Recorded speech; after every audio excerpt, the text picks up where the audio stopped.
Salut, bienvenue sur la chaîne, c'est Vince. Ce soir, on va parler de plein de trucs. J'avais envie de parler un peu de ce que la chaîne YouTube jusqu'à maintenant, en 10 jours, ça m'a apporté, de ce que Twitter, ça m'a apporté aussi, de, de comment est-ce que finalement je commence à trouver ma niche et ce qui me plaît. Euh, et j'ai plein de sujets. Donc ça va être assez, comment dire, je couperai à mon avis des moments, je sais pas, on verra. Euh, l'idée, L'idée, c'est que moi, ça fait plusieurs années que je suis développeur et ça fait maintenant un peu plus de 2 ans, je pense, 2 ou 3 ans que je suis auto-entrepreneur. Mais il faut savoir que dans le métier de développeur, le fait de faire du cold calling, de l'approche de clients, etc., de la négociation avec les clients, c'est pas forcément ce qu'on fait le plus, ou du moins jusqu'à maintenant, j'en sais rien. Ce qui se passe, c'est que quand t'es dev en général, c'est le taf qui vient à toi. Et quasiment toute ma vie dans le taf, ça a été ça. Sauf que là, en ce moment, j'ai pas de taf, que j'aimerais gagner plus, et du coup, il faut que je me bouge le cul. Et ça, c'est quelque chose qui est nouveau pour moi. Ça va paraître super con, mais de devoir aller approcher des gens que je connais pas, etc., pour leur dire, hey, je peux faire du taf pour toi, c'est quelque chose que j'ai pas l'habitude de faire. Et donc, récemment, j'ai été voir une agence immobilière et je leur ai proposé des services d'automatisation, dont je crois que j'ai déjà peut-être parlé dans une autre vidéo. L'idée, c'était d'avoir un chatbot qui permet de récupérer des leads dans une feuille Excel et de leur vendre ça ou de leur offrir ça, en vérité, l'installation, pour pouvoir discuter avec eux après de est-ce que vous avez des choses dans votre entreprise que vous avez envie d'automatiser. Donc je m'étais dit, est-ce que je mets pas un peu le dev de côté et est-ce que j'irais pas proposer des nouveaux services que j'ai jamais fait là-dedans, mais qui restent quand même dans mon domaine, mine de rien, l'automatisation, c'est un peu ce que je fais. Et donc bon, j'ai pas eu de réponse, mais on s'en fout. L'idée c'était que pour la première fois, j'ai essayé de me pointer dans une agence avec des gens que je connaissais pas et de leur proposer mes services. Hmm. Il s'est avéré que j'ai pas trouvé l'agence et que j'ai fini par leur envoyer un Loom, dont je parlais déjà la dernière fois. Loom, meilleur outil pour à peu près tout maintenant. Moi, je m'en sers pour les vidéos YouTube, je m'en sers pour les propositions commerciales, je m'en sers pour éviter des réunions trop longues, je m'en sers quand je dois m'adresser à un client pour qu'il fasse un truc, pour pouvoir lui expliquer plus simplement. Bref, meilleur outil. Passons. Pareil, il y a comment dire, il y a une entrepreneuse qui avait monté une boutique, etc. dans ma ville que je connaissais. Même chose, récemment, j'ai commencé à... Et je vois qu'en fait, ça s'accélère. Je sais pas comment vous dire, mais ça, ça progresse en fait. Ça progresse, cette espèce de... C'est comme s'entraîner sur un truc en fait. On prend le, on prend le coup en fait de le faire et du coup, j'ai envoyé une autre proposition commerciale à cette personne qui n'a pas répondu non plus, mais c'est le jeu. En vérité, je m'y attends. En regardant un peu comment est-ce que ça marche tout ça, je me rends compte qu'il y a des gens qui envoient entre 50 emails, 50 et 100 emails par jour, qui appellent 50 personnes et qui arrivent à closer 10 personnes. Donc, il va falloir essayer plus fort, mais c'est pas grave. Voilà. Pour ce qui est de parler un peu voilà, du call calling et de tout ça, euh, c'est tout, je pense. L'idée maintenant, c'est que depuis que j'ai fait cette chaîne YouTube et que je commence à parler de ces trucs-là, etc., et que je partage un peu les choses desquelles je me renseigne, ma veille, tout ça, je me rends compte que j'y réfléchis sous un autre angle et que le fait de d'agir, même si c'est pour un truc aussi con que faire une vidéo YouTube avec Loom, qui est, soit dit en passant, très, très moyenne, enfin très modeste, il y a, ça lance quelque chose qui est de prendre, d'être actif en fait, et de faire des actions et de se bouger le cul. Et c'est un truc que je vois qui commence comment on dit, à se répercuter. C'est quelque chose qui est en train de se répercuter dans d'autres domaines. Je vois que cette habitude, comme un workout que j'ai pris tous les jours de faire ça, je vois que je suis plus sérieux aussi dans d'autres domaines et que je me bouge plus le cul et ça fait super plaisir. Autre point du coup très très marquant et qui je pense dérive un petit peu de tout ça, c'est que je me disais que j'avais énormément de mal à trouver ma niche, à trouver des choses que j'aimais faire, etc. Ça fait longtemps que j'ai réfléchi en vrai à tout ça. Pour moi, c'est quelque chose qui a pris, je pense, des années. Donc il a fallu que je réfléchisse pendant longtemps à est-ce que je fais du dev parce que j'aime ça, est-ce que je fais du dev pour l'argent, etc. C'est des choses qui m'ont beaucoup travaillé. Et je sais qu'il y a d'autres domaines qui m'intéressent. En ce moment, pareil, pendant là, quand j'ai rejoint Twitter, l'effet que ça m'a fait, et je pense que ça fait à beaucoup de gens, parce que je vois beaucoup de gens qui sont piégés dans cette espèce de truc un peu pourri, c'est que t'es matrixé par tous les gens qui te parlent. Si dans ton feed, t'as des gens qui te parlent d'argent, etc., t'es matrixé par tous ces gens qui te disent ah ouais, pour réussir, il faut faire ci, pour réussir, il faut faire ça, et machin, et le SEO, et vas-y, fais des sites affiliés, et vas-y, tu peux faire aussi du media buying, et tu peux faire ci, et tu peux faire ça, machin. Et au bout d'un moment, à force de regarder tout ça, si tu te laisses emporter par ça, tu sais plus ce que toi tu as envie de faire. Tu te dis, ah mais il y a peut-être un raccourci, il y a peut-être un raccourci. Et là, si je prenais ce raccourci-là, peut-être que je peux gagner de l'argent plus vite, etc. Et c'est une approche qui est terriblement pas la bonne. Et ce qui est bien avec ce truc-là, c'est que moi, ça m'a permis d'overdoser ce truc-là, en fait. Je pense que très rapidement, à lire plusieurs threads, etc. Ah ouais, tu devrais faire ci, lance un business TikTok, machin. En fait, au bout d'un moment, ça m'a saoulé. Et je me suis dit, putain, mais en fait, j'ai pas du tout envie de ressembler à ces gens-là. Tous ces trucs-là, c'est tous les trucs auxquels j'ai pas envie de ressembler. Et donc, je me suis dit que j'avais moi-même empoisonné mon feed Twitter et qu'il allait falloir que je corrige ça. Donc récemment, ce que j'ai fait... Merde, ça c'était Obsidian, tac. Ce que j'ai fait, c'est que j'ai commencé à m'intéresser plus à des choses qui, moi, me plaisent, et ça, on y reviendra après. Mais moi, les trucs qui me plaisent, au final, c'est plus la 3D. La 3D, c'est un truc qui me fait kiffer de fou. Depuis toujours, depuis l'école, etc. J'ai dû choisir entre le web et la 3D. Et aujourd'hui, je fais le choix des deux un petit peu. Donc j'y reviendrai après. C'est qu'aujourd'hui, pardon, aujourd'hui, j'ai plus envie de faire des sites qui auraient des expériences utilisateurs plus poussées avec la 3D. Donc ça va me demander énormément d'apprentissage, mais c'est faisable. Bref, en tout cas, c'est ce que j'ai envie de faire. Et donc, je me suis rendu compte que j'avais pas beaucoup de posts comme ça. Donc, ce que j'ai fait, c'est que j'ai commencé à aller visiter des posts de gens que j'aimais un peu là-dedans, à aller voir après dans les personnages les personnes qui étaient recommandées. Et après, à force de faire ça, je vois que dans mon feed maintenant, il y a moins de vendeurs de trucs de merde et il y a des gens qui font plutôt de l'animation, etc. Ce qui est d'ailleurs génial avec le domaine de l'animation et de la 3D de manière générale, c'est que c'est un domaine où les gens sont très très passionnés et très très investis et on voit que c'est souvent plus pour partager et montrer ce qu'ils ont fait que pour essayer de vous vendre quelque chose. Et, euh, et voilà, et là je vois que dans mon feed, il y a beaucoup plus de ces trucs-là qui me plaisent et avec lesquels j'ai envie d'interagir. Et je me rends compte que ma communauté, bah, c'est peut-être plutôt celle-ci. Il y a toujours les trucs de WordPress, etc., le web, le dev, l'IA, la tech, tout ça c'est un truc qui m'intéresse toujours, mais mon monde à moi, il est aussi dans la 3D et pas dans la Twitter monnaie et tous ces trucs-là qui moi me font juste chier. Donc voilà, ça c'est un gros sujet. En vérité, agir, écrire tous les jours, passer du temps sur Twitter, c'est con, mais comme réseau social, du coup ça fonctionne super bien. Twitter, YouTube, à parler un peu de ce que vous avez vu pour commencer. C'est un super bon moyen de se recadrer mentalement et de se rendre compte qu'est-ce qui marche pas pour nous.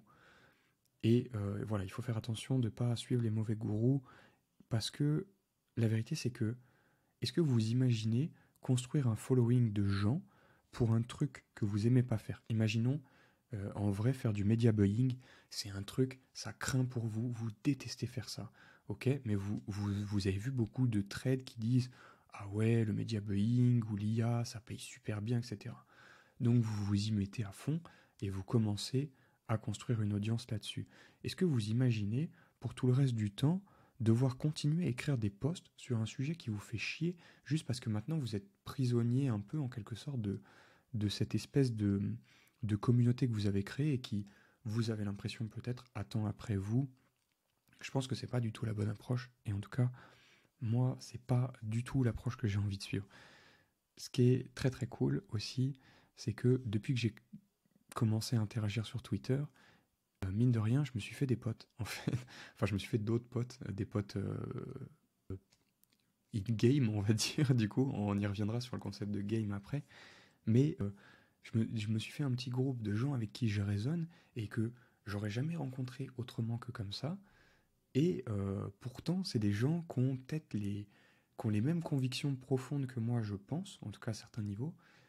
Et putain, je suis grave content de parler avec eux et de me rendre compte que je suis pas le seul à penser comme ça, en fait. Donc ça fait juste pareil, ça fait trop plaisir. Je vais mettre pause et je vais relire un peu mes notes Obsidian juste pour pouvoir continuer et vous expliquer le reste des sujets.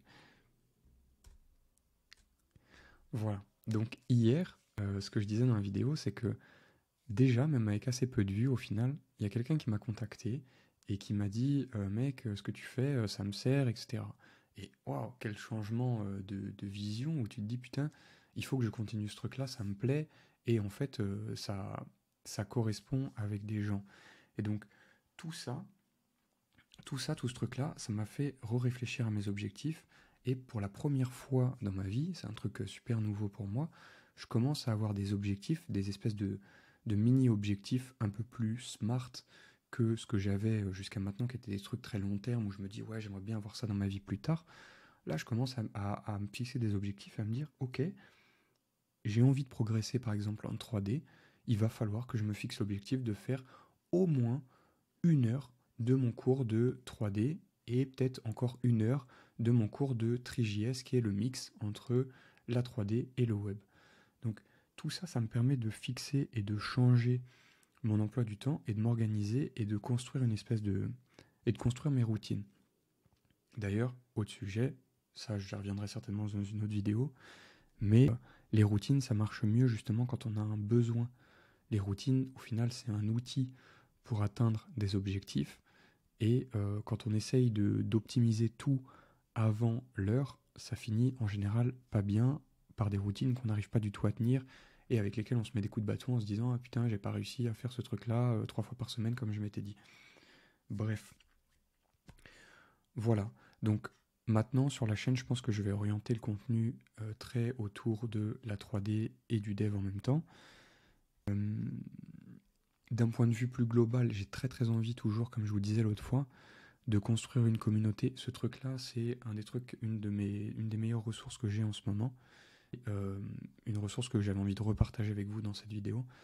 Ce truc-là, du synthesizer podcast, etc., et la communauté, ce qu'il explique dedans, c'est vraiment de produire tous les jours du contenu sur un sujet qui nous plaît, créer une communauté autour, et après, plus tard, monétiser. Mais nous, on n'en est pas là. L'idée, c'est surtout de créer un espace où tu peux partager avec des gens avec qui tu résonnes finalement très rapidement des découvertes que tu fais en fait. Tu vas pouvoir dire directement ouah, j'ai lu cet article-là, ça m'a mis une claque, il faut absolument que vous lisiez ça, les gars, si vous êtes dans le même délire que moi, ça va vous plaire, c'est sûr. Et donc là, j'ai lu cet article aujourd'hui. J'ai lu cet article qui est un des premiers trucs de la Classroom, là, du Start Here. Et donc, ça s'appelle Great Online Game. Et tout ça, ça explique que Twitter, les réseaux sociaux, tout ça, le monde d'Internet, faut le voir comme un jeu. Et d'ailleurs, il y a une phrase qui est très drôle à un moment. Il dit, tac, tac, tac, de temps en temps, c'est bizarre de se rappeler que en fait, l'idée, c'est juste de taper au clavier dans le bon ordre. Et si on le fait assez bien et pendant assez longtemps, à la fin, on a une maison. Et la vérité, c'est qu'on pourrait le voir aussi, ça, comme un jeu. Bref, tout ça, je commence à me prendre en tout cas à ce jeu-là, et c'est un truc qui me plaît beaucoup. Bref, on va quand même terminer cette vidéo parce qu'elle devient un peu longue et qu'elle parle de plein de sujets différents. Ce que je voulais partager avec vous ce soir aussi, c'est que du coup la chaîne progresse et elle progresse doucement mais sûrement, on va dire 1% par 1% en qualité. Et je vais vous donner du coup les astuces que moi j'ai trouvées pour pouvoir m'y coller un peu mieux. Donc comme je vous disais, la pierre angulaire pour le moment, pour moi, pour commencer, pour ce challenge, c'est de faire avec Loom. Parce que ça me permet de m'y tenir et de ne pas avoir trop d'éditions vidéo à faire. Et maintenant, il y a même Loom AI. Donc, je vais vous montrer peut-être vite fait. Tac. Si je vais dans mes vidéos Loom, vous pouvez voir que, je sais pas, je vais prendre... Ah merde. Ah non, mais celle-ci, ça marchera pas parce que je suis en train de l'enregistrer. Si je vais là-dedans, on voit que ça enregistre et que ça crée un sommaire, etc. et que je peux retrouver le transcript. Et donc ça vous permet après, si vous avez besoin, d'utiliser ChatGPT et si vous avez trop de mal, etc. ou que vous avez besoin d'aller vite pour que ça marche, n'hésitez pas, prenez votre script, allez le mettre dans ChatGPT et expliquez-lui comment vous aider à rédiger la description de votre vidéo ou des choses comme ça. C'est plein de trucs comme ça que vous pouvez faire et qui vous font gagner du temps. Le nouveau truc aussi que je vais commencer à essayer et que je voulais vous partager, c'est ce service, Opus Clip. Donc j'ai pris la vidéo tutoriel que j'ai fait hier sur WordPress et ce que j'ai fait, c'est que je l'ai foutu là-dedans et de lui-même, il m'a sorti grâce à l'IA des clips qui lui paraissent être des clips intéressants à partager sur des YouTube Shorts. Donc moi je lui ai dit vas-y crée-moi des YouTube Shorts. Et donc il m'a créé les vidéos lui-même avec les sous-titres, etc. Voilà. Et donc il me crée ces vidéos-là et moi j'ai plus qu'à les prendre, à changer un petit peu la description et à aller les mettre dans les vidéos. Donc là j'ai mis un short, je l'ai mis tout à l'heure, il a fait 21 vues. Bon, on s'en fout, c'est nul, mais par rapport par rapport à ce que ça m'a pris comme effort pour obtenir ça, bah c'est surpuissant en fait. Donc ça, derrière vous avez Canva pour les thumbnails. Donc normalement, vous pouvez voir, j'ai commencé à améliorer un peu sur certaines vidéos les thumbnails. Donc celle-ci elle est un peu mieux, et celle-ci elle est un peu mieux que les autres. Bon, maintenant les vidéos percent pas pour autant, mais c'est normal puisque j'ai pas d'audience. Donc voilà, ça c'est des outils que je voulais partager avec vous et qui peuvent vous servir à vous y mettre si vous vous mettez à YouTube aussi comme moi. Tac. Donc voilà, pour finir, je dirais que j'ai trouvé aussi ce gars-là qui fait des expériences un peu plus poussées comme ce genre de truc-là pour le web, donc qui sont très très stylés et des choses que j'ai envie d'apprendre. Il y a ce cours-là pour ceux que ça intéresse, la 3D dans le web. Donc il y a ce cours-là que je vais commencer bientôt, je vais l'acheter je pense prochainement et j'essaierai de faire des retours dessus au fur et à mesure que je progresse certainement sur la chaîne. Et voilà, donc comment est-ce que je vais organiser mon temps avec toutes ces avancées en quelque sorte que j'ai? L'idée maintenant c'est de se dire ok, je vais réserver du temps pour continuer dans mon expertise principale qui est le dev, donc continuer à suivre des tutoriels etc. pour continuer de progresser en TypeScript, etc. Voir, tant que j'ai pas de mission, créer un petit SaaS ou un petit truc et voir ce que j'arrive à en faire. En parallèle, continuer à monter la chaîne YouTube, garder du temps pour ça. Prendre 1 heure pour faire de la 3D. Il y a aussi ce truc-là où j'ai des cours que je suivais il y a quelques temps. Voilà, CG Boost. J'avais commencé le cours de Sculpt, d'ailleurs. Instagram.